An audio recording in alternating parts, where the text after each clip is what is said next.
Start.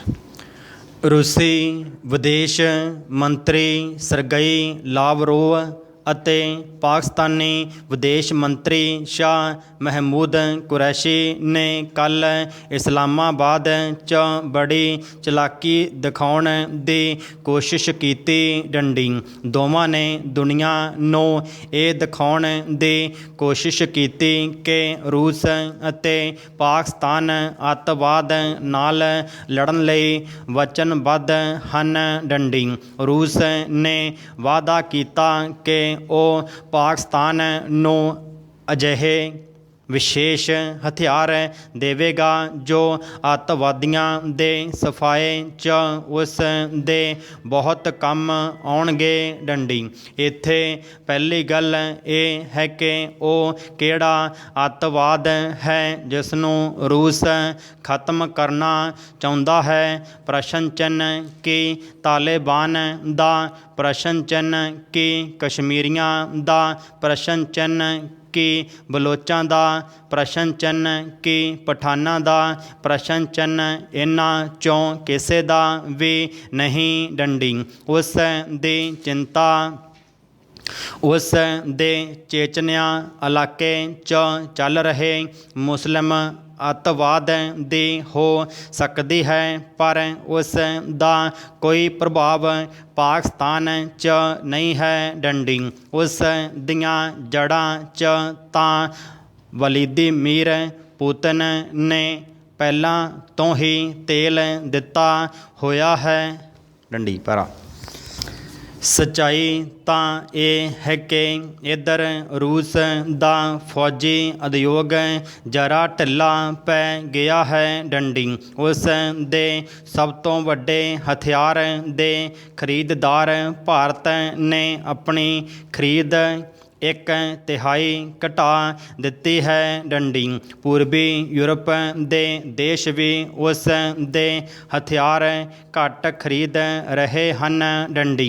ਜੇਕਰ ਇਹ ਹਥਿਆਰ ਪਾਕਿਸਤਾਨ ਨੂੰ ਰੂਸ ਮੁਕਤ ਰੂਪ ਨਾਲ ਵੇਚੇਗਾ ਤਾਂ ਭਾਰਤ ਨੂੰ ਨਾਰਾਜ਼ਗੀ ਹੋ ਸਕਦੀ ਹੈ ਡੰਡੀ।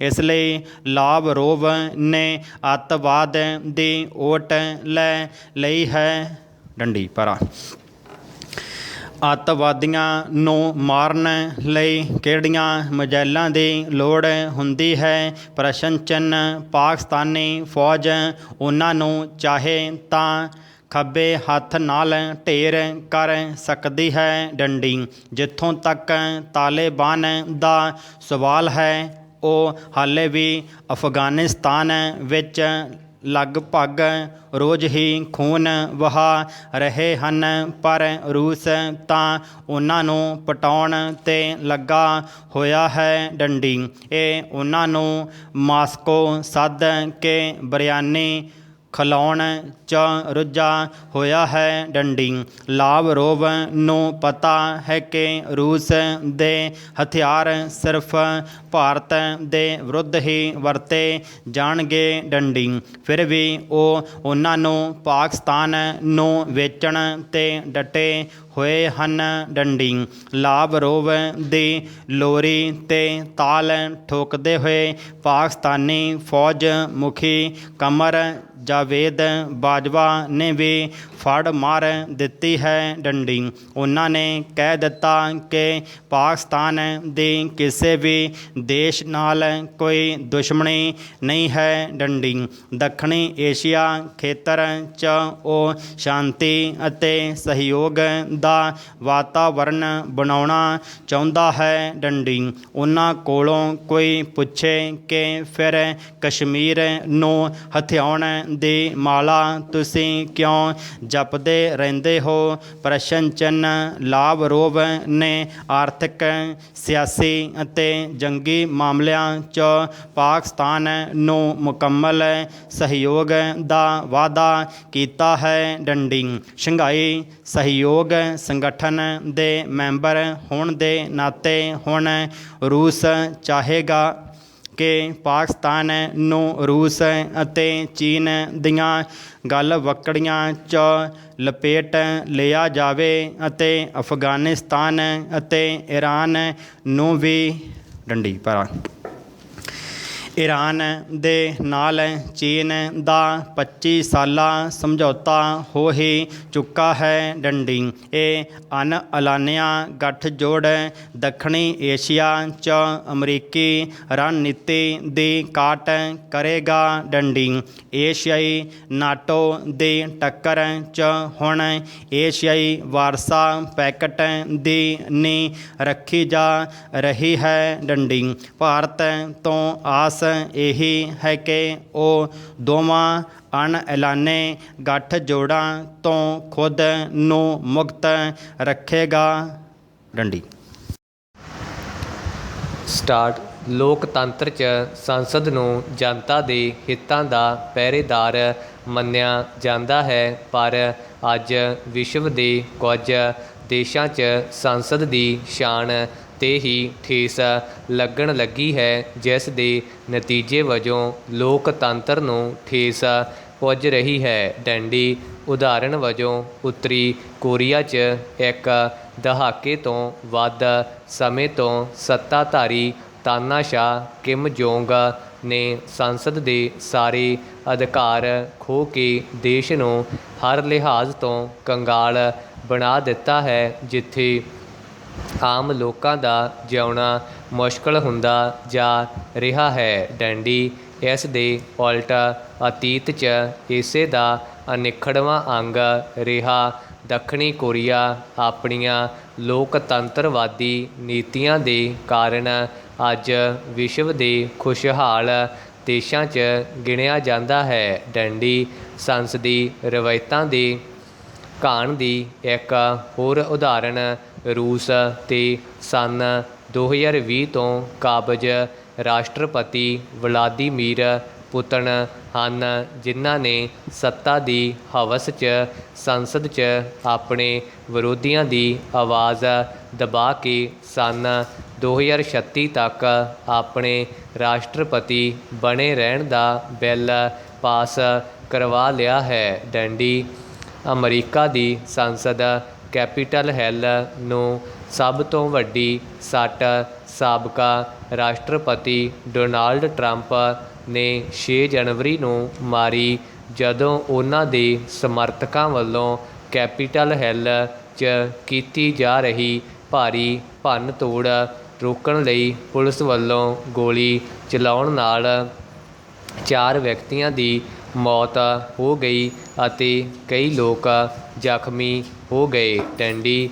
ਇਸ ਤੋਂ ਪਹਿਲਾਂ ਅਮਰੀਕੀ ਸੰਸਦੀ ਪਰੰਪਰਾ ਨੂੰ ਅਮਰੀਕਾ ਦੇ ਸਾਬਕਾ ਰਾਸ਼ਟਰਪਤੀ ਬਿਲ ਕਲਿੰਟਨ ਨੇ ਆਪਣੇ ਦਫ਼ਤਰ ਵਿੱਚ ਇੱਕ ਕਰਮਚਾਰੀ ਮੋਨਿਕਾ ਲੇਵੇਸਿੰਕੀ ਦੇ ਨਾਲ ਓਰਲ ਸੈਕਸ ਕਰਕੇ ਠੇਸ ਪਹੁੰਚਾਈ ਸੀ, ਜਿਸ ਦੇ ਲਈ ਉਹਨਾਂ ਨੂੰ 1998 'ਚ ਮਹਾਂਦੋਸ਼ ਦਾ ਸਾਹਮਣਾ ਕਰਨਾ ਪਿਆ ਅਤੇ ਦੇਸ਼ ਵਾਸੀਆਂ ਕੋਲੋਂ ਮੁਆਫ਼ੀ ਮੰਗਣੀ ਪਈ ਸੀ ਡੰਡੀ। ਇਸੇ ਤਰ੍ਹਾਂ ਮਿਆਂਮਾਰ 'ਚ ਫੌਜ ਵੱਲੋਂ ਸੰਸਦ ਭੰਗ ਕਰਕੇ ਉੱਥੋਂ ਦੀ ਲੋਕਤਾਂਤਰਿਕ ਢੰਗ ਨਾਲ ਚੁਣੀ ਨੇਤਾ ਆਂਗ ਸਾਨ ਸੂ ਕੀ ਸਮੇਤ ਹੋਰਨਾਂ ਨੇਤਾਵਾਂ ਨੂੰ ਜੇਲ੍ਹ 'ਚ ਸੁੱਟਣ ਦੇ ਵਿਰੁੱਧ ਇੰਨੀ ਦਿਨੀ ਅੰਦੋਲਨ ਜ਼ੋਰਾਂ 'ਤੇ ਹੈ, ਜਿਸ 'ਚ ਹੁਣ ਤੱਕ 500 ਦੇ ਲਗਭਗ ਲੋਕਾਂ ਦੀ ਮੌਤ ਹੋ ਚੁੱਕੀ ਹੈ ਅਤੇ ਫੌਜ ਨੇ ਚੁਣੇ ਸੰਸਦ ਮੈਂਬਰਾਂ ਨੂੰ ਆਪਣੇ ਘਰ ਜਾਣ ਲਈ ਕਹਿ ਦਿੱਤਾ ਹੈ ਡੰਡੀ। ਭਾਰਤ ਦੇ ਬਾਰੇ 'ਚ ਤਾਂ ਪਾਠਕਾਂ ਨੇ 8 ਅਪ੍ਰੈਲ ਦੇ ਅੰਕ 'ਚ ਪ੍ਰਕਾਸ਼ਿਤ ਸ਼੍ਰੀ ਸ਼ਾਂਤਾ ਕੁਮਾਰ ਦੇ ਲੇਖ 'ਚ ਪੜ੍ਹਿਆ ਹੀ ਹੋਵੇਗਾ ਕਿ ਸੰਸਦ ਦਾ ਵਧੇਰੇ ਸਮਾਂ ਰੌਲੇ ਰੱਪੇ, ਬਾਈਕਾਟ ਅਤੇ ਟੋਕਾ ਟਾਕੀ 'ਚ ਲੰਘ ਜਾਂਦਾ ਸੀ ਡੰਡੀ। ਜਦੋਂ ਕਦੀ ਕਿਸੇ ਵੱਡੇ ਨੇਤਾ ਦਾ ਸਵਰਗਵਾਸ ਹੋ ਜਾਂਦਾ ਤਾਂ ਸਦਨ 'ਚ 2 ਮਿੰਟ ਦਾ ਮੌਨ ਰੱਖਿਆ ਜਾਂਦਾ ਅਤੇ ਸਦਨ ਵਿੱਚ ਮੁਕੰਮਲ ਸ਼ਾਂਤੀ ਰਹਿੰਦੀ ਡੰਡੀ। ਤਦ ਮੈਂ ਅਕਸਰ ਕਿਹਾ ਕਰਦਾ ਸੀ ਕਿ ਲੋਕ ਸਭਾ ਜਾਂ ਤਾਂ ਸ਼ੋਰ ਸਭਾ ਬਣ ਗਈ ਹੈ ਜਾਂ ਸ਼ੋਕ ਸਭਾ ਡੰਡੀ। ਜਿੱਥੇ ਅੱਜ ਵੀ ਭਾਰਤ ਦੀ ਸੰਸਦ 'ਚ ਅਜਿਹੇ ਹੀ ਦ੍ਰਿਸ਼ ਦੇਖਣ ਨੂੰ ਮਿਲਦੇ ਹਨ, ਉੱਥੇ ਆਸਟ੍ਰੇਲੀਆ ਦੀ ਸੰਸਦ ਤਾਂ ਸਭ ਤੋਂ ਅੱਗੇ ਨਿਕਲ ਗਈ ਹੈ, ਜਿੱਥੇ ਕਈ ਨੇਤਾਵਾਂ 'ਤੇ ਅੱਧੀ ਦਰਜਨ ਤੋਂ ਵੱਧ ਔਰਤਾਂ ਸੈਕਸ ਸ਼ੋਸ਼ਣ ਦੇ ਦੋਸ਼ ਲਗਾ ਚੁੱਕੀਆਂ ਹਨ। ਡੰਡੀ ਸੰਸਦ ਦੇ ਅੰਦਰ ਮਹਿਲਾ ਕਰਮਚਾਰੀਆਂ ਅਤੇ ਸੰਸਦ ਮੈਂਬਰਾਂ ਤੱਕ ਦੇ ਨਾਲ ਜਬਰ ਜਨਾਹ ਅਤੇ ਸੈਕਸ ਸ਼ੋਸ਼ਣ ਦੇ ਮਾਮਲੇ ਲਗਾਤਾਰ ਸਾਹਮਣੇ ਆ ਰਹੇ ਹਨ। ਡੰਡੀ ਇਹ ਮਹਿਲਾ ਅਧਿਕਾਰੀ ਨੇ ਦੋਸ਼ ਲਗਾਇਆ ਸੀ ਕਿ ਸੰਸਦ ਮੈਂਬਰਾਂ ਦੇ ਲਈ ਨਾ ਸਿਰਫ ਦੇਹ ਵਪਾਰ ਕਰਨ ਵਾਲਿਆਂ ਨੂੰ ਲਿਆਂਦਾ ਜਾਂਦਾ ਹੈ, ਸਗੋਂ ਸੰਸਦ ਦੇ ਪ੍ਰੇਅਰ ਰੂਮ, ਪ੍ਰਾਰਥਨਾ ਹਾਲ ਨੂੰ ਸੈਕਸ ਕਿਰਿਆਵਾਂ ਦੇ ਲਈ ਵਰਤਿਆ ਜਾਂਦਾ ਹੈ। ਡੰਡੀ ਪਿਛਲੇ ਮਹੀਨੇ ਲੀਕ ਹੋਈ ਇੱਕ ਵੀਡੀਓ 'ਚ ਉੱਥੇ ਸੰਸਦ ਮੈਂਬਰ ਸੈਕਸ ਕਰਦੇ ਦਿਖਾਈ ਦਿੱਤੇ ਸਨ। ਡੰਡੀ 23 ਮਾਰਚ ਨੂੰ ਸੰਸਦ ਦੇ ਸਟਾਫ ਦੇ ਕੁਝ ਮੈਂਬਰਾਂ ਵੱਲੋਂ ਸੰਸਦ ਦੇ ਅੰਦਰ ਅਸ਼ਲੀਲ ਹਰਕਤਾਂ ਕਰਨ ਦਾ ਇੱਕ ਵੀਡੀਓ ਲੀਕ ਹੋਇਆ ਅਤੇ ਦੇਰ ਰਾਤ ਕੁਝ ਨਿਊਜ਼ ਚੈਨਲਾਂ ਨੇ ਸੱਤਾਧਾਰੀ ਪਾਰਟੀ ਦੇ ਮਰਦ ਸਟਾਫ ਮੈਂਬਰਾਂ ਨੂੰ ਸੰਸਦ ਦੇ ਅੰਦਰ ਮਹਿਲਾ ਮੰਤਰੀਆਂ ਦੀਆਂ ਮੇਜ਼ਾਂ ਦੇ ਉੱਪਰ ਫੋਟੋ ਪ੍ਰਦਰਸ਼ਿਤ ਕੀਤੀਆਂ। ਡੰਡੀ ਆਸਟ੍ਰੇਲੀਆ 'ਚ ਸੱਤਾਧਾਰੀ ਲਿਬਰਲ ਪਾਰਟੀ ਦੀ ਸੰਸਦ ਮੈਂਬਰ ਹੋਲੀ ਹਿਊਜ਼ ਵੀ ਸੰਸਦ ਮੈਂਬਰਾਂ 'ਤੇ ਸੈਕਸ ਸ਼ੋਸ਼ਣ ਦੇ ਗੰਭੀਰ ਦੋਸ਼ ਲਗਾ ਚੁੱਕੀ ਹੈ। ਡੰਡੀ ਕਈ ਪੀੜਤਾਂ ਦਾ ਕਹਿਣਾ ਹੈ ਕਿ ਦੇਸ਼ ਦੇ ਕਿਸੇ ਨਾ ਕਿਸੇ ਨੇਤਾ ਜਾਂ ਅਧਿਕਾਰੀ ਨੇ ਜਾਂ ਤਾਂ ਉਸ ਨੂੰ ਗਲਤ ਤਰੀਕੇ ਨਾਲ ਛੂਹਿਆ ਜਾਂ ਉਹਨਾਂ ਦੀ ਬੇਇੱਜ਼ਤੀ ਕੀਤੀ। ਡੰਡੀ ਇਸ ਦੇ ਵਿਰੁੱਧ ਆਵਾਜ਼ ਉਠਾਉਣ 'ਤੇ ਉਹਨਾਂ ਦਾ ਚਰਿੱਤਰ ਹਨਨ ਕੀਤਾ ਗਿਆ ਅਤੇ ਉਹ ਖਾਮੋਸ਼ ਹੋ ਗਈਆਂ, ਕਿਉਂਕਿ ਉਹਨਾਂ 'ਤੇ ਨੌਕਰੀ ਜਾਂ ਨਿਆਂ 'ਚੋਂ ਕਿਸੇ ਇੱਕ ਨੂੰ ਚੁਣਨ ਲਈ ਦਬਾਅ ਪਾਇਆ ਗਿਆ। ਡੰਡੀ ਇਸੇ ਕਾਰਨ ਕਈ ਮੌਜੂਦਾ ਅਤੇ ਸਾਬਕਾ ਸੰਸਦ ਮੈਂਬਰਾਂ ਨੇ ਆਸਟ੍ਰੇਲੀਆ ਦੀ ਸੰਸਦ ਨੂੰ ਤਹਿਖਾਨਾ ਕਰਾਰ ਦਿੱਤਾ, ਜਿੱਥੇ ਇੱਕ ਮੰਤਰੀ ਦੇ ਕਮਰੇ 'ਚ ਫਰਿੱਜ ਸ਼ਰਾਬ ਨਾਲ ਭਰੇ ਰਹਿੰਦੇ ਹਨ। ਡੰਡੀ ਇਸ ਬਾਰੇ ਆਸਟ੍ਰੇਲੀਆ ਦੇ ਪ੍ਰਧਾਨ ਮੰਤਰੀ ਸਕਾਟ ਮੋਰੀਸਨ ਦੀ ਪਤਨੀ ਨੇ ਤਾਂ ਇੱਥੋਂ ਤੱਕ ਕਿਹਾ ਹੈ ਕਿ ਮੇਰੇ ਪਤੀ ਤੇ ਦੇਸ਼ ਦੇ ਪ੍ਰਧਾਨ ਮੰਤਰੀ ਨੂੰ ਇੱਕ ਪਿਤਾ ਵਾਂਗ ਇਹਨਾਂ ਮਾਮਲਿਆਂ 'ਤੇ ਸੋਚਣਾ ਚਾਹੀਦਾ ਹੈ। ਡੰਡੀ ਉਕਤ ਘਟਨਾਕ੍ਰਮਾਂ ਤੋਂ ਸਪਸ਼ਟ ਹੈ ਕਿ ਸੰਸਦੀ ਰਵਾਇਤ ਅਤੇ ਸ਼ਾਨ ਨੂੰ ਠੇਸ ਪਹੁੰਚਾਉਣ ਦਾ ਇਹ ਸਿਲਸਿਲਾ ਕਿਸੇ ਇੱਕ ਦੇਸ਼ ਜਾਂ ਇੱਕ ਮਹਾਂਦੀਪ ਤੱਕ ਹੀ ਸੀਮਤ ਨਹੀਂ ਹੈ, ਜਿਸ ਨੂੰ ਰੋਕਣਾ ਲੋਕਤੰਤਰ ਦੇ ਹਿੱਤ 'ਚ ਬਹੁਤ ਹੀ ਜ਼ਰੂਰੀ ਹੈ। ਡੰਡੀ ਆਪਣੇ ਸਾਹਮਣੇ ਦਾਇਰ ਲੋਕ ਹਿੱਤ ਪਟੀਸ਼ਨਾਂ 'ਤੇ ਫੈਸਲਾ ਦਿੰਦੇ ਹੋਏ ਬੰਬੇ ਹਾਈ ਕੋਰਟ ਨੇ ਸੂਬੇ ਦੇ ਗ੍ਰਹਿ ਮੰਤਰੀ ਵਿਰੁੱਧ ਅਹੁਦਾ ਮੁਕਤ ਪੁਲਿਸ ਕਮਿਸ਼ਨਰ ਪਰਮਬੀਰ ਸਿੰਘ ਵੱਲੋਂ ਲਗਾਏ ਦੋਸ਼ਾਂ ਦੀ ਜਾਂਚ ਕਰਨ ਲਈ CBI ਨੂੰ ਬਹੁਤ ਸਹੀ ਨਿਰਦੇਸ਼ ਦਿੱਤੇ ਹਨ ਕਿ ਗ੍ਰਹਿ ਮੰਤਰੀ ਨੇ ਸ਼ਹਿਰ ਦੀ ਕ੍ਰਾਈਮ ਬ੍ਰਾਂਚ ਦੇ 2 ਜੂਨੀਅਰ ਅਧਿਕਾਰੀਆਂ ਨੂੰ ਆਪਣੀ ਰਿਹਾਇਸ਼ 'ਤੇ ਸੱਦਿਆ ਅਤੇ ਮੰਗ ਕੀਤੀ ਕਿ ਉਹ ਰੁਪਏ ਇਕੱਠੇ ਕਰਨ। ਡੰਡੀ 10 ਕਰੋੜ ਰੁਪਏ ਪ੍ਰਤੀ ਮਹੀਨਾ ਸ਼ਰਾਬ ਦੀਆਂ ਦੁਕਾਨਾਂ ਅਤੇ ਹੋਰ ਅਜਿਹੇ ਸੰਚਾਲਕਾਂ ਤੋਂ ਧਨ ਉਹਨਾਂ ਦੇ ਕੋਲ ਜਮ੍ਹਾਂ ਕਰਵਾਉਣ। ਡੰਡੀ ਭਰਾ ਦੋਸ਼ ਗਲਤ ਹੋ ਸਕਦੇ ਹਨ, ਜਦਕਿ ਸੰਭਾਵਨਾ ਹੈ ਕਿ ਅੰਕੜੇ ਵਧਾ ਚੜ੍ਹਾ ਕੇ ਦੱਸੇ ਗਏ ਹੋਣ। ਡੰਡੀ ਮੇਰੇ ਸੂਬੇ ਮਹਾਰਾਸ਼ਟਰ 'ਚ ਗ੍ਰਹਿ ਮੰਤਰੀਆਂ ਲਈ ਇਹ ਆਮ ਨਹੀਂ ਹੈ ਕਿ ਪੁਲਿਸ ਇੰਸਪੈਕਟਰਾਂ ਨੂੰ ਆਪਣੇ ਦਫ਼ਤਰ, ਕਈ ਵਾਰ ਆਪਣੇ ਘਰ 'ਤੇ ਸੱਦਣਾ ਅਤੇ ਅਧਿਕਾਰਿਕ ਮਾਮਲਿਆਂ 'ਚ ਉਹਨਾਂ ਨੂੰ ਸਿੱਧੇ ਹੁਕਮ ਦੇਣਾ। ਡੰਡੀ ਇਹ ਬਹੁਤ ਹੀ ਅਣਉਚਿਤ ਹੈ। ਡੰਡੀ ਸਾਰੇ ਨਿਰਦੇਸ਼ CP ਪੁਲਿਸ ਕਮਿਸ਼ਨਰ ਰਾਹੀਂ ਦਿੱਤੇ ਜਾਣੇ ਚਾਹੀਦੇ ਹਨ, ਪਰ ਕਿਸੇ ਵੀ CP 'ਚ ਇੰਨੀ ਹਿੰਮਤ ਨਹੀਂ ਹੈ ਕਿ ਉਹ ਮੰਤਰੀ ਨੂੰ ਦੱਸ ਸਕੇ ਕਿ ਉਸ ਨੂੰ ਚੋਣ ਆਫ ਕਮਾਂਡ ਨਹੀਂ ਤੋੜਨੀ ਚਾਹੀਦੀ। ਡੰਡੀ ਖੁਦ ਪਰਮਬੀਰ ਸਿੰਘ ਜਦੋਂ ਉਹ ਇੱਕ ਦਰਮਿਆਨੇ ਰੈਂਕ ਦੇ ਅਧਿਕਾਰੀ ਸਨ, ਆਮ ਤੌਰ 'ਤੇ ACS ਗ੍ਰਹਿ ਦੇ ਦਫ਼ਤਰ ਜਾਇਆ ਕਰਦੇ ਸਨ ਅਤੇ ਬੜੇ ਲੰਬੇ ਸਮੇਂ ਤੱਕ ਉਹਨਾਂ ਦੇ ਕਰੀਬੀ ਰਹੇ।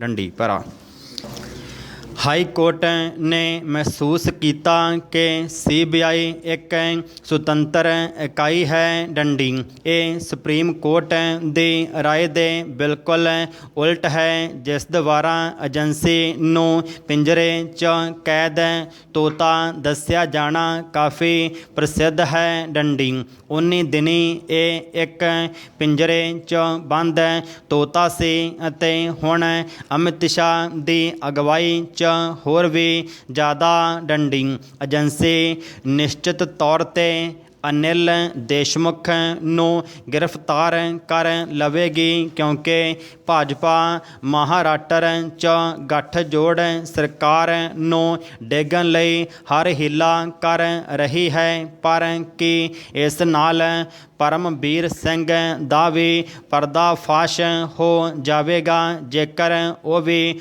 ਅਹੁਦਾ ਮੁਕਤ ਹੋਣ ਤੋਂ ਪਹਿਲਾਂ ਇਸ 'ਚ ਇੱਕ ਭਾਈਵਾਲ ਬਣੇ ਰਹੇ ਹੋਣਗੇ? ਪ੍ਰਸ਼ਨ ਚਿੰਨ੍ਹ ਅਨਿਲ ਦੇਸ਼ਮੁਖ ਵਿਰੁੱਧ ਦੋਸ਼ ਲਗਾਉਣ ਤੋਂ ਬਾਅਦ ਪਰਮਬੀਰ ਹੁਣ ਭਾਜਪਾ ਖੇਮੇ 'ਚ ਵਾਪਸ ਆ ਗਏ ਹਨ।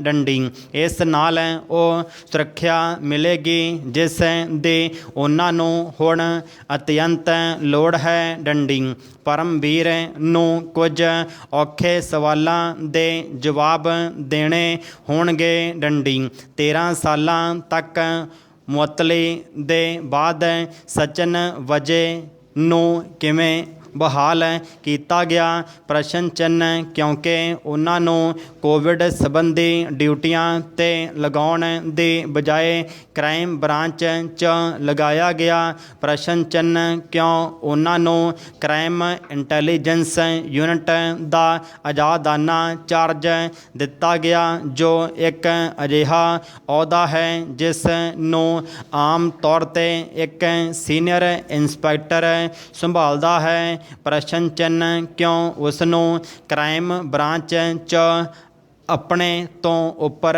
ਵਾਲੇ ਸੀਨੀਅਰਾਂ ਦੇ ਬਜਾਏ ਸਿੱਧੇ ਖੁਦ ਕਮਿਸ਼ਨਰ ਨੂੰ ਰਿਪੋਰਟ ਕਰਨ ਦੀ ਆਗਿਆ ਦਿੱਤੀ ਗਈ? ਡੰਡੀ ਇਹ ਔਖੇ ਸਵਾਲ ਹਨ, ਪਰ ਕੁਝ ਇਸ ਤੋਂ ਵੀ ਔਖੇ ਹਨ। ਡੰਡੀ ਕਿ ਪਰਮਬੀਰ ਨੂੰ ਅੰਬਾਨੀ ਦੇ ਘਰ ਦੇ ਨੇੜੇ ਜਟਿਲਨ ਛੜਾਂ ਅਤੇ ਇੱਕ ਧਮਕੀ ਭਰੇ ਪੱਤਰ ਨਾਲ ਕਾਰ ਰੱਖਣ ਦੀ ਵਜ੍ਹਾ ਦੀ ਯੋਜਨਾ ਦੀ ਜਾਣਕਾਰੀ ਸੀ। ਡੰਡੀ ਯਕੀਨੀ ਤੌਰ 'ਤੇ ਵਜ੍ਹਾ ਇੱਕ ਅਸਿਸਟੈਂਟ ਇੰਸਪੈਕਟਰ ਆਪਣੇ ਤੌਰ 'ਤੇ ਇਹ ਯੋਜਨਾ ਨਹੀਂ ਬਣਾ ਸਕਦਾ ਸੀ। ਡੰਡੀ ਕਿ ਪਰਮਬੀਰ ਨੂੰ ਪਤਾ ਸੀ ਕਿ ਵਜ੍ਹਾ ਆਇਆ ਅਤੇ ਕਮਿਸ਼ਨਰ ਦੇ ਦਫ਼ਤਰ ਕੰਪਲੈਕਸ 'ਚ ਸਥਿਤ ਆਪਣੇ ਦਫ਼ਤਰ ਤੋਂ ਇੱਕ ਮਰਸਡੀਜ਼ 'ਚ ਨਿਕਲਿਆ, ਜੋ ਇੱਕ ਬਹੁਤ ਜੂਨੀਅਰ ਅਧਿਕਾਰੀ ਲਈ ਬੜੀ ਅਨੋਖੀ ਗੱਲ ਹੈ। ਡੈਂਡੀ ਜੇਕਰ ਉਹਨਾਂ ਨੂੰ ਪਤਾ ਸੀ ਤਾਂ ਉਹਨਾਂ ਦੀ ਪ੍ਰਤੀਕਿਰਿਆ ਕੀ ਸੀ ਅਤੇ ਉਹਨਾਂ ਨੇ ਵਜੇ ਨੂੰ ਕੀ ਸਲਾਹ ਦਿੱਤੀ? ਪ੍ਰਸ਼ਨ ਚਿੰਨ੍ਹ।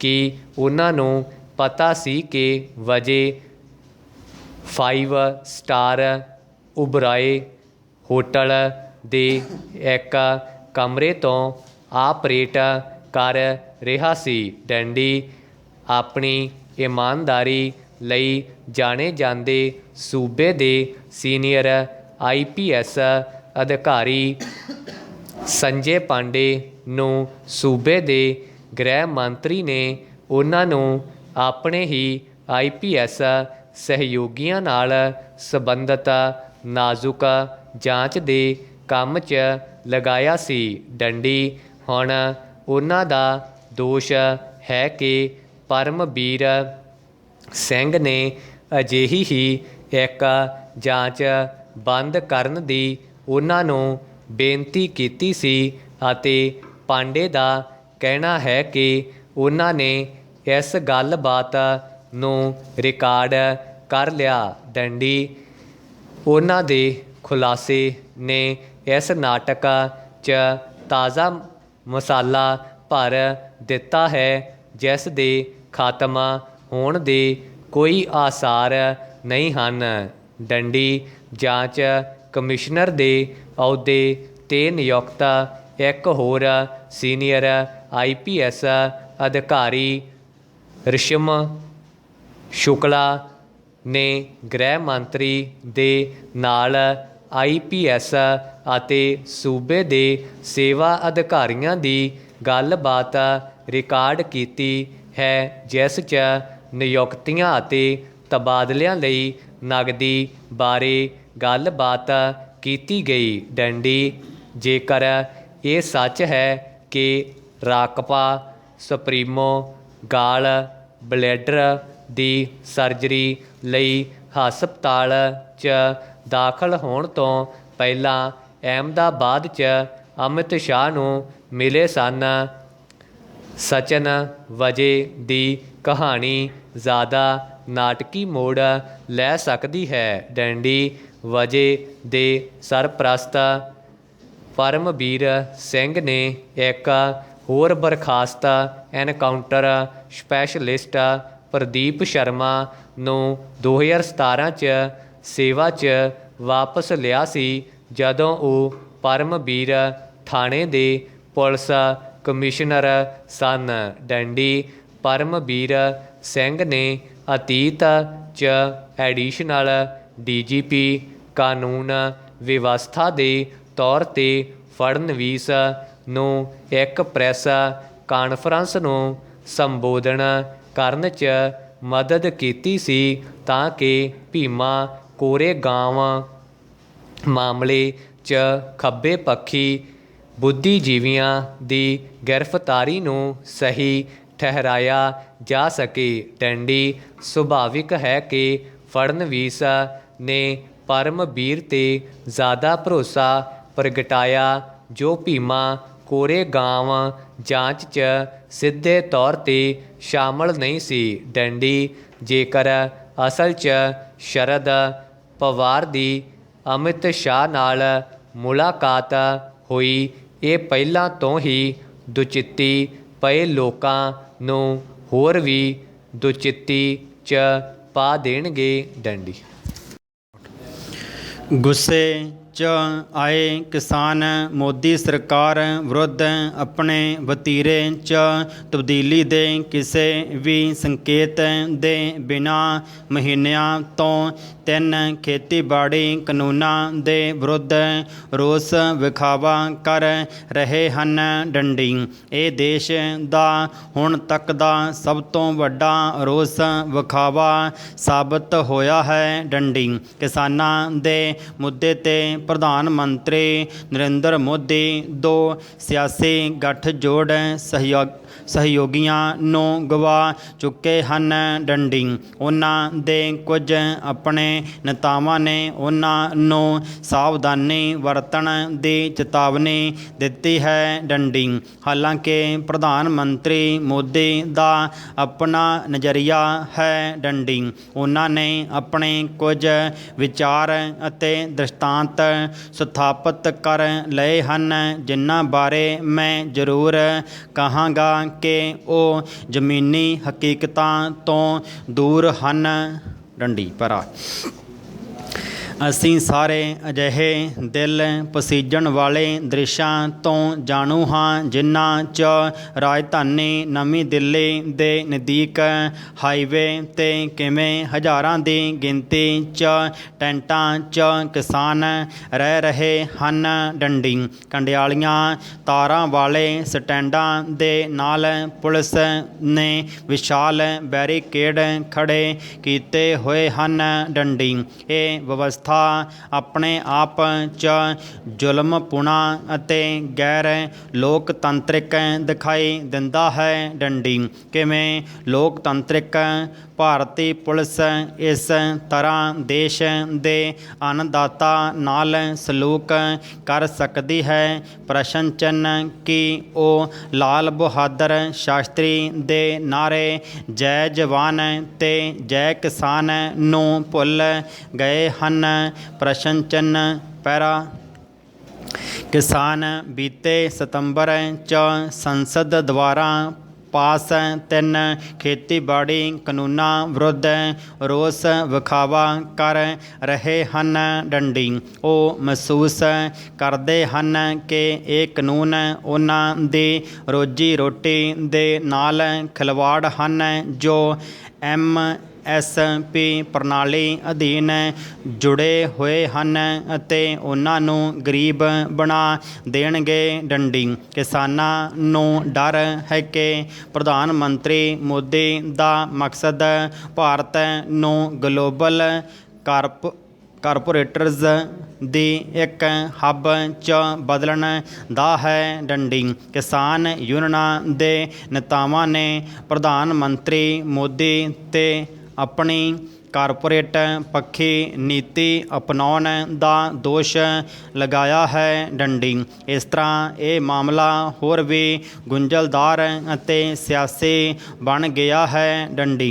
ਕਿਸਾਨਾਂ ਲਈ ਇੰਨੀ ਹੀ ਪਰੇਸ਼ਾਨ ਕਰਨ ਵਾਲੀ ਗੱਲ ਇਹ ਹੈ ਕਿ ਨਵੀਂ ਵਿਵਸਥਾ ਦੇ ਅਧੀਨ ਉਹ ਆਪਣੇ ਵਿਵਾਦਾਂ ਨੂੰ ਅਦਾਲਤ 'ਚ ਨਹੀਂ ਲਿਜਾ ਸਕਦੇ ਡੰਡੀ। ਉਹਨਾਂ ਨੂੰ ਆਪਣੀਆਂ ਸ਼ਿਕਾਇਤਾਂ ਲਈ ਨੌਕਰਸ਼ਾਹਾਂ 'ਤੇ ਨਿਰਭਰ ਹੋਣਾ ਹੋਵੇਗਾ ਡੰਡੀ। ਭਰਾ ਜਿਵੇਂ ਕਿ ਅਸੀਂ ਸਾਰੇ ਜਾਣਦੇ ਹਾਂ ਕਿ ਖੇਤੀਬਾੜੀ ਭਾਰਤ ਦੀ 1.30 ਅਰਬ ਆਬਾਦੀ ਦੇ ਲਗਭਗ 58% ਦੀ ਰੋਜੀ ਰੋਟੀ ਦਾ ਮੁੱਖ ਵਸੀਲਾ ਹੈ ਡੰਡੀ। ਭਾਰਤ ਦੇ ਕਿਸਾਨ ਖਾਸ ਤੌਰ 'ਤੇ ਜ਼ਮੀਨਾਂ ਦੇ ਛੋਟੇ ਟੁਕੜਿਆਂ ਦੇ ਮਾਲਕ ਹਨ ਡੰਡੀ। ਉਹਨਾਂ 'ਚੋਂ 68% ਗਿਣਤੀ ਕੋਲ 1 ਹੈਕਟਰ ਤੋਂ ਵੀ ਘੱਟ ਜ਼ਮੀਨ ਹੈ ਡੰਡੀ। ਕੁਝ ਸੂਬਿਆਂ 'ਚ ਤਾਂ ਕਿਸਾਨਾਂ ਦੀ ਆਮਦਨ ਇੰਨੀ ਘੱਟ ਹੈ ਕਿ 2 ਡੰਗ ਦੀ ਰੋਟੀ ਦਾ ਜੁਗਾੜ ਨਹੀਂ ਕਰ ਸਕਦੇ ਡੰਡੀ। ਇਹ ਵੱਖਰੀ ਗੱਲ ਹੈ ਕਿ ਕਿਸਾਨ ਦੇਸ਼ 'ਚ ਸਭ ਤੋਂ ਵੱਡਾ ਵੋਟਿੰਗ ਬਲਾਕ ਬਣਾਉਂਦੇ ਹਨ ਡੰਡੀ। ਮੋਦੀ ਸਰਕਾਰ ਦਾ ਕਹਿਣਾ ਹੈ ਕਿ ਨਵੇਂ ਕਾਨੂੰਨਾਂ ਨਾਲ ਕਿਸਾਨਾਂ ਦੀ ਆਮਦਨ ਵਧੇਗੀ ਅਤੇ ਖੇਤੀਬਾੜੀ 'ਚ ਨਿੱਜੀ ਨਿਵੇਸ਼ ਆਕਰਸ਼ਿਤ ਹੋਵੇਗਾ ਡੰਡੀ। ਕਿਸਾਨ ਇਸ ਤੋਂ ਪ੍ਰਭਾਵਿਤ ਨਹੀਂ ਹਨ ਡੰਡੀ। ਉਹਨਾਂ ਨੇ ਮੋਦੀ ਸਰਕਾਰ 'ਤੇ ਆਪਣੇ ਦ੍ਰਿਸ਼ਟੀਕੋਣ ਅਤੇ ਮੂਲ ਸੋਚ ਨੂੰ ਲੈ ਕੇ ਲਗਨਹੀਨ ਹੋਣ ਦਾ ਦੋਸ਼ ਲਗਾਇਆ ਹੈ ਡੰਡੀ। ਅਸਲ 'ਚ ਚੀਜ਼ਾਂ ਇੱਕ ਅਜਿਹੀ ਸਥਿਤੀ 'ਚ ਪਹੁੰਚ ਗਈਆਂ ਹਨ ਕਿ ਸੁਪਰੀਮ ਕੋਰਟ ਨੂੰ ਦਖਲ ਦੇਣਾ ਪਿਆ। ਡੰਡੀ ਕਿਸਾਨਾਂ ਦੀਆਂ ਹਮਦਰਦੀਆਂ ਅਤੇ ਭਾਵਨਾਵਾਂ ਨੂੰ ਧਿਆਨ 'ਚ ਰੱਖਦੇ ਹੋਏ ਚੋਟੀ ਦੀ ਅਦਾਲਤ ਨੇ ਆਰਜ਼ੀ ਤੌਰ 'ਤੇ 3 ਕਾਨੂੰਨਾਂ 'ਤੇ ਰੋਕ ਲਗਾ ਦਿੱਤੀ ਹੈ। ਡੰਡੀ ਚੋਟੀ ਦੀ ਅਦਾਲਤ ਨੇ ਸਮੱਸਿਆ ਦਾ ਹੱਲ ਕਰਨ ਲਈ ਇੱਕ 3 ਮੈਂਬਰੀ ਪੈਨਲ ਦਾ ਗਠਨ ਵੀ ਕੀਤਾ ਹੈ। ਡੰਡੀ ਰਿਪੋਰਟ ਸੁਪਰੀਮ ਕੋਰਟ 'ਚ ਦਾਖਲ ਕਰ ਦਿੱਤੀ ਗਈ ਹੈ। ਡੰਡੀ ਅਜੇ ਇਸ ਦੀ ਸਮੀਖਿਆ ਹੋਣੀ ਹੈ। ਡੰਡੀ ਇਸ ਦਰਮਿਆਨ ਕਿਸਾਨਾਂ ਨੇ ਆਪਣਾ ਅੰਦੋਲਨ ਜਾਰੀ ਰੱਖਿਆ ਹੈ ਅਤੇ ਕਈ ਸੂਬਿਆਂ 'ਚ ਰੈਲੀਆਂ ਦਾ ਆਯੋਜਨ ਕੀਤਾ ਜਾ ਰਿਹਾ ਹੈ। ਡੰਡੀ ਦਰਅਸਲ ਸਾਂਝਾ ਕਿਸਾਨ ਮੋਰਚਾ SKM ਦੇ ਨੇਤਾਵਾਂ ਨੇ ਮਈ ਦੇ ਪਹਿਲੇ ਪੰਦਰਵਾੜੇ 'ਚ ਪੈਦਲ ਸੰਸਦ ਵੱਲ ਮਾਰਚ ਕਰਨ ਦਾ ਫੈਸਲਾ ਕੀਤਾ ਹੈ। ਡੰਡੀ ਉਹਨਾਂ ਨੇ ਕਿਹਾ ਹੈ ਕਿ ਉਹਨਾਂ ਦਾ ਮਾਰਚ ਸ਼ਾਂਤੀਪੂਰਨ